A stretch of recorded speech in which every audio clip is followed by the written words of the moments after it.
Hello and welcome to the Factory Digest. I'm Parvati Mohan and I head the audio-visual production efforts here at Factory. The Factory Digest, for those of you joining us for the first time, is a series of lives that we do from our studio here in our office in Hyderabad. And what is it really? It's a fortnightly update on the kind of work that is happening at Factory behind the scenes. We'll speak to one representative from two teams from across Factory, and they'll tell us of the kind of work that they've been doing over the past fortnight. And very often you'll find that this is work that is directly applicable to your lives, as you will see in just a few minutes. And before we get into those updates, a quick note on the memberships on our English language YouTube channel, which are live. And it's a small way for you to show, small but significant way for you to show your support for the kind of work that we do. And so do consider joining. And it includes perks like priority response to your comments and exclusive emojis. And that said, we'll now get into the updates, and do remember to drop your questions or thoughts on this show, on our work in general, in the comments, and we will definitely get back to you with either the fact check or whatever it is that you've requested. All right, with that, we'll get into the update. We'll begin with the fact check team, and joining me is Harsha Vardhan. Hi, Harsha. Hello, Parvati. So, what have the trends in the fake news space been over the past fortnight? So, since the beginning of farmers' protest in 13 February 2024, so we have been receiving several misinformation regarding surrounding this event. So, even in the last YouTube live, we talked about the farmers' protest, and similarly, now we have also received more and more of fake news regarding it. So, one video is that there is a claim that Rajasthan farmers are supporting this farmers' protest and are going in huge numbers to Delhi. But actually, it shows a video from the 2017 and is not related to the recent farmer protest. And the next one, which went very viral, is that this image of man wounded, whose face was wounded with the bullets from the pellet guns. So, but actually, when we did the reverse message, it showed the images. The first image was uploaded and reported by media in 2016 as the image from the Kashmir. There is some riots in Kashmir, and he was injured in that riots, and it is not related to recent farmers' protest. But actually, there are some reports of farmers getting wounded, and some farmers lost their vision due to this incident in a recent protest. But as we know, as we have proved, this particular image is not recent and is not unrelated to farmers' protest. So next one is image of farmers clashing with the police with the swords. So again, this is a predated incident which occurred in January 2024, which is 1 month before the beginning of the farmers' protest. So, and next one is this an image of a bullet lodged into the utensil. So actually, even though this particular photo is incident occurred recently, it is not related to farmers' protest. Actually, this incident is from this Bangladesh border. It is during the cross-firing between Bangladesh and Myanmar people, and it is not related to farmers' protest in the Delhi. So, our next one is that this photo of MS Dhoni went viral, stating this MS Dhoni visited and support the farmers' protest, and he visited the Gurdwara. But actually, this photo is from 2 years old photo, and it's not a recent one. So, like this, we're getting old and unrelated images linking to farmers' protest from the both parties. So we are debunking it as much as possible to avoid any communal clashes and any misinformation to the users. Yeah. But yeah, speaking of sharing old videos or sharing things without context, I'm sure there's been a lot of election-related or political misinformation also over the past 2 weeks. Yeah. So as we approach to the 2024 general elections and assembly elections for some state, we are getting a huge surge in misinformation. Like for example, we are getting more and more clipped videos. Like for example, one video of Union Minister Nitin Gadkari saying that farmers and people are in distress during the BJP rule. But actually, this he was talking about this incident before the independence, Yeah. not the recent one. Mm. And the next one is Amit Shah. Amit Shah saying that their party, BJP party's only concern is the winning elections, and they are not concerned about the Manipur incident like that. Again, he's just quoting the opposition's claims on the Congress, on the BJP party. And next one is Rahul Gandhi's speech. He's saying that people who chant Jai Shri Ram will die of hunger. Actually, these are two different clips. They are made together. Yeah. And went viral, saying that people chanting Jai Shri Ram will die of hunger. And the next one is of Congress President Kharge's statement that BJP will unite people and Congress will divide people. Actually, he's also quoting the BJP's claims on his party.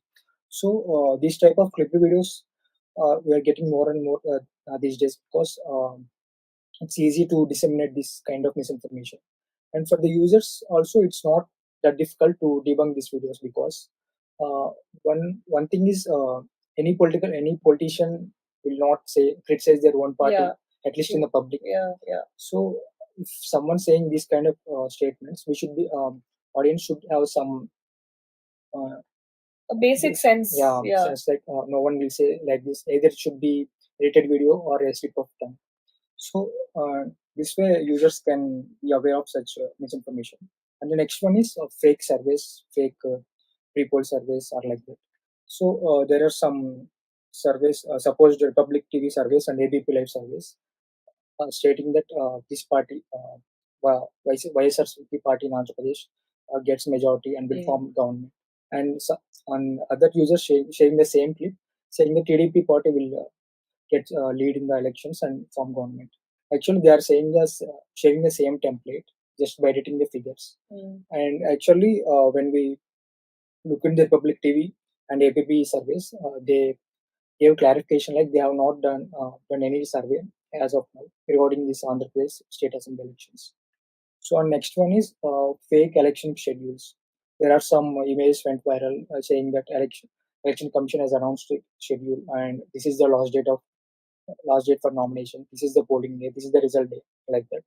Some are sharing the 2019 images as the recent 2024 election schedule, and some are creating their own fake survey, fabricated election schedules.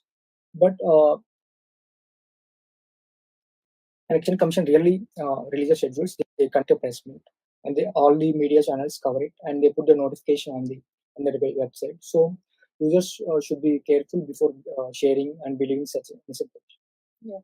So our next one is that image of crowds. As you know, this during the election campaign, political parties conduct huge rallies, and they share the pictures of crowd that came to their rallies. And one claim we got is this image showing the people present at the RJD rally, RJD Janvishwas rally. But actually, it is an old image, 2017 image, and it was shared as a recent one. So, like these kind of misinformation, election-related misinformation, uh, uh, is going viral these days, and it's really important to be aware of such claims and know the truth behind it. Yeah. And I'm sure this is going to be an ongoing thing. We are going to be talking about election misinformation even over the next few editions. So now, apart from election and farmers' protests, which are very specific events, have there been any other trends in misinformation? Yeah, as you know, during the election time, the government, state and central governments, they propose several new schemes implemented, and they also give job notifications, new job notifications to attract the voters.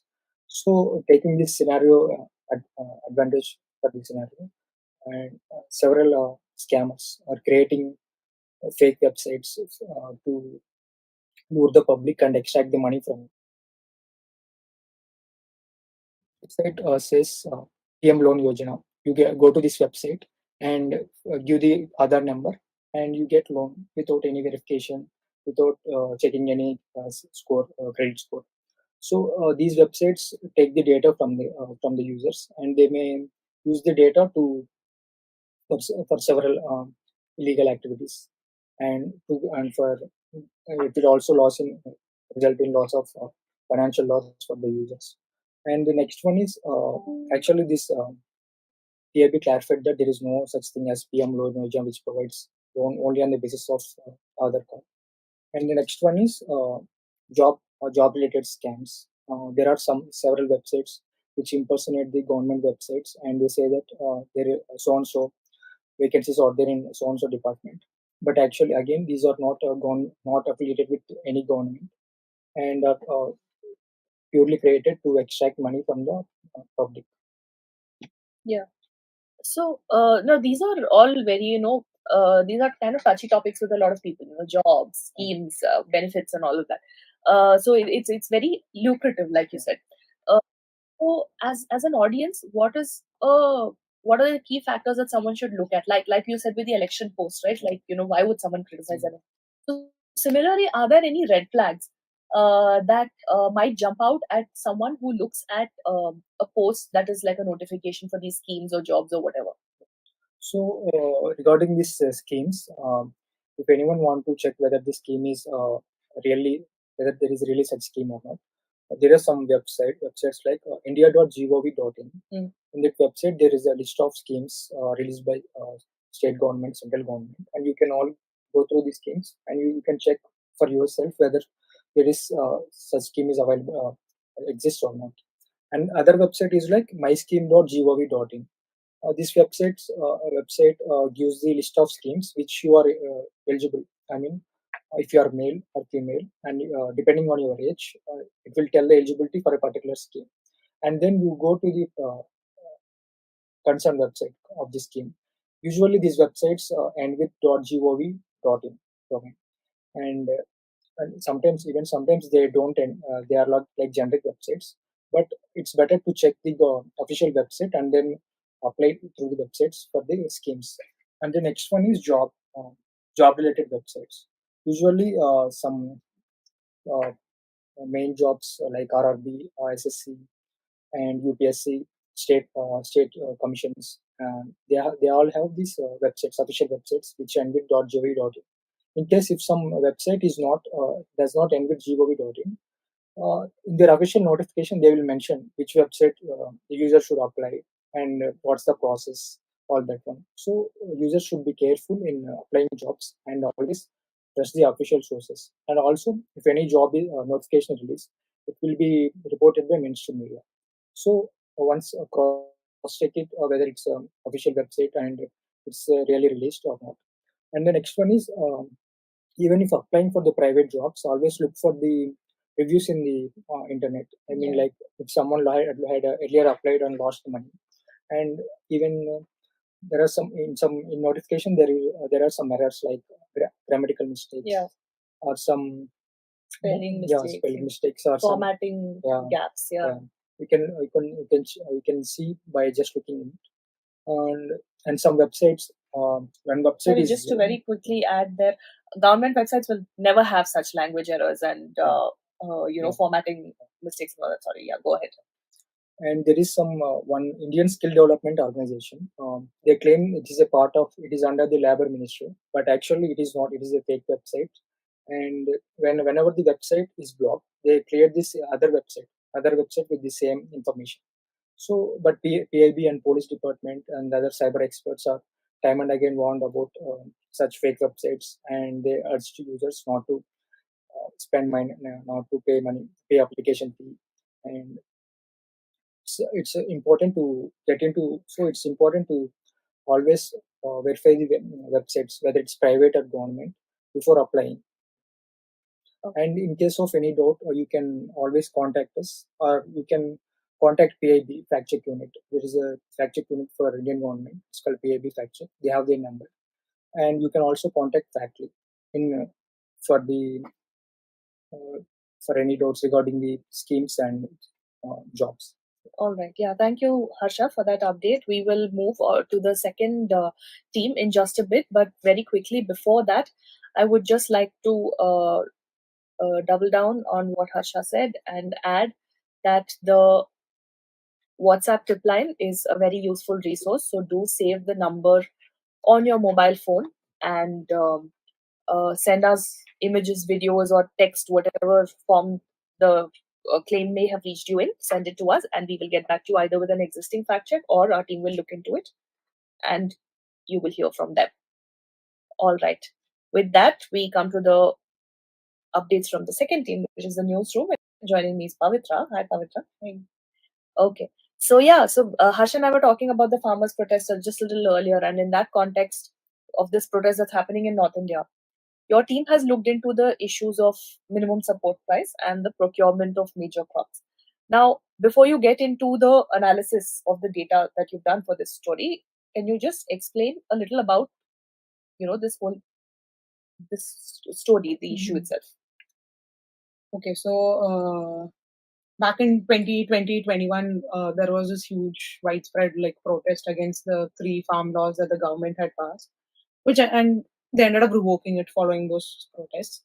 And now, since Feb 24, farmer unions have been protesting against, they've been telling that the government has not, kept certain promises. And among many issues, one thing that they want, they are seeking, is the guarantee on MSP.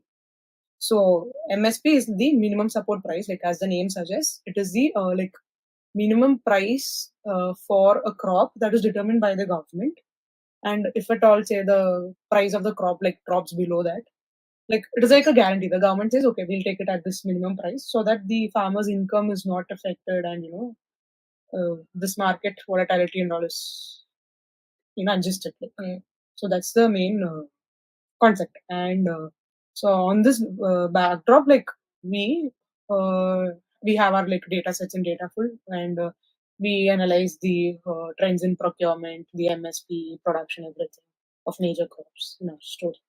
Okay. So when you looked at the data in these issues, what were the highlights? So 324, the MSP for different crops has increased in different levels.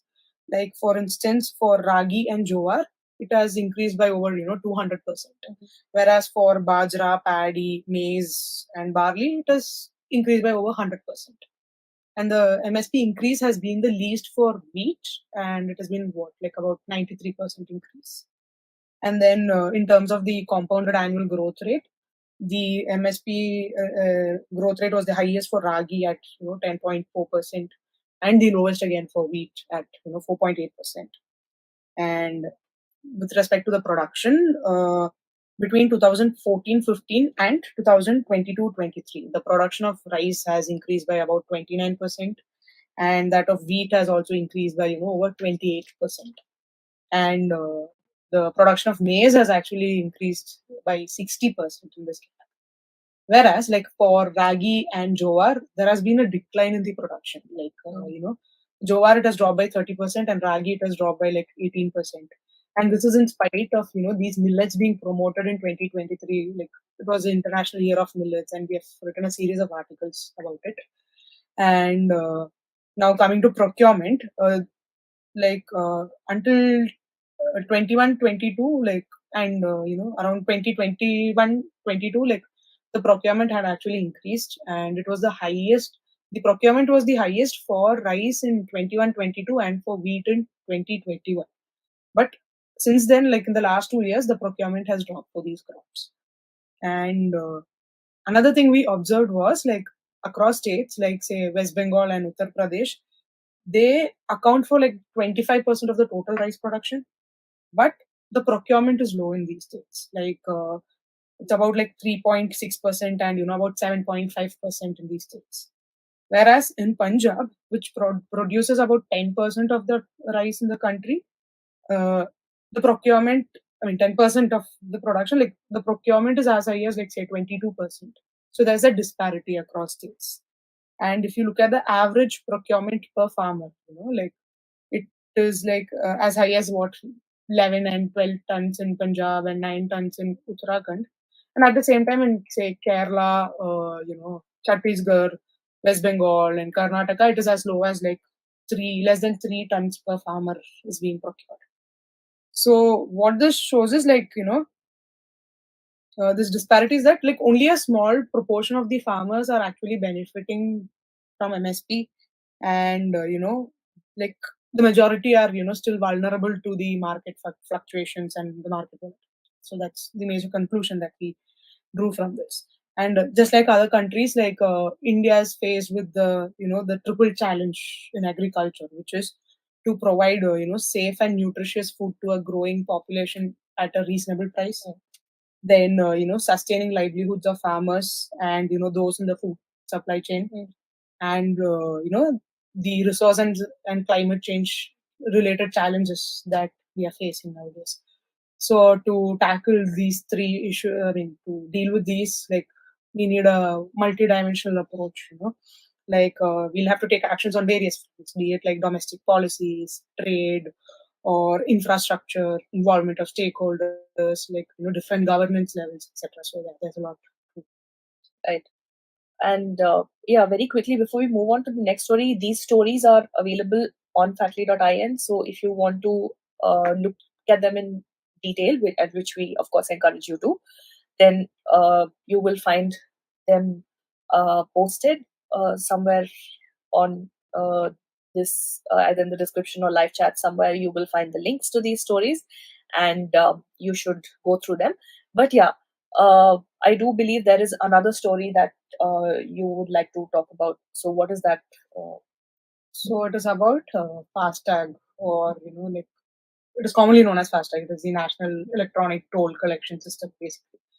So recently, the government released a new list of authorized banks to collect this FASTag. So, and in this revised list, like the Paytm Payments Bank was removed. So in this context, again, we wrote this story, and again, the data has been sourced from our data portal. And what we saw was like, okay, so this NETC, or FASTag, as everyone knows, so it was actually introduced for the seamless movement of vehicles, and like you go, you have the tag, automatic scan, the money is taken, and that's it. You can just cross the toll plaza. So, but yeah, so this the adoption, like what we analyzed, like how the collection has been since it was introduced, and we saw that the adoption to this FASTag has been moderate, since till 2018-19. And in 2019-20, it actually doubled. The collection was as high as some 11,290 crores, or so, around that amount. And this again, the reason could be because like more state toll plazas were included in this list. And in 2020-21, the growth was like about 107%, and about 22,700 crores was collected through FASTag. And then there was a fall in growth rate, and in 2022-23, the collection was as high as 54,400 crores and 54,144 crores. And in 2023-24, like, data as of January 2024, this financial year is not complete yet. The collection was as high as like 53,290 crores almost. And in fact, the volume of transactions has also like increased manifold. It was like about 0.58 billion in 2019-20, and it increased to 3.4 billion in 2022-23. And this ongoing financial year, it is already like, as of January, it was like 3.1 billion transactions have taken place. And yeah, so the highest collection was observed in 2022-23. And yeah, we also did a monthly analysis in which we found that the collection was high in the month of December compared to rest of the months, which it can be attributed to the holiday season and the increased travel plans around that time. And then the daily average toll collection was about rupees 40 crores in December 2019-20, which almost tripled to 119 crores in 2021-22, and it further increased to 159 crores in 2022-23. Like daily, that's the average amount that is collected through tolls. And like the historic, on 29th April 2023, the amount collected was the highest ever, and it was about 193.15 crores collected, and around about 1.16 crore transactions in that particular day. And again, state-wise analysis, I mean, we could see that Gujarat, Haryana, and Uttar Pradesh had at least two toll plazas each in the top 10 toll plazas that collect, I mean, the top 10 collectors of toll. So the top 10 toll plazas, we could see that they collected over 250 crores rupees in 2022-23 and 2023-24 as of again January. And so what it showed that these top 10 toll plazas, it collected much more than the average collection, which is like about 119 crores and all. So which clearly shows this discrepancy in again the toll collection across different toll collection points, the amount collected.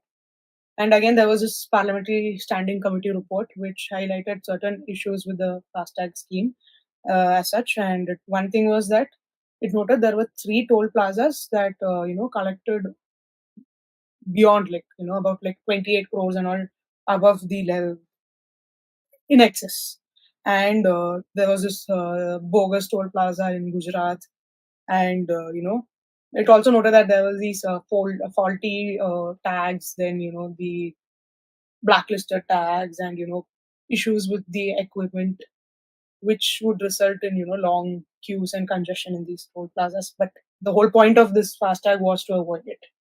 And again, it also, there was also this violation of the 60-kilometer rule. That is, like, there should be this distance between 2 toll plazas, but that's also been violated. So yeah, all these have to be addressed for availing the full benefits of this FASTag. Right. Okay.